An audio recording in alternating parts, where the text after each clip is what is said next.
యేసు ప్రభు ఒక మాట చెబుతున్నాడు. ఏమంటున్నాడు అని అంటే, ఒక సుంకరి ప్రార్థన చేస్తున్నాడు, ప్రభువా నీ వైపు కన్నులెత్తుటకైనను నాకు శక్తి చాలట్లేదు ప్రభువా, అయ్యా నాకు అర్హత లేదు అని దేవుని దగ్గర వినయంగా ప్రార్థన చేస్తున్నాడు.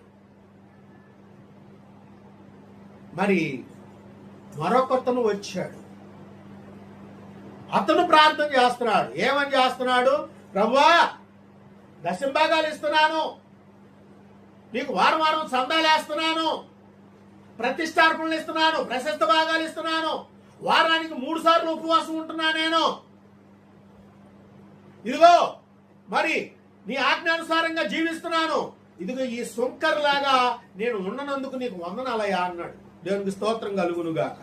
అంటే అది వినయముతో కూడిన ప్రార్థన, ఇది గర్వముతో కూడిన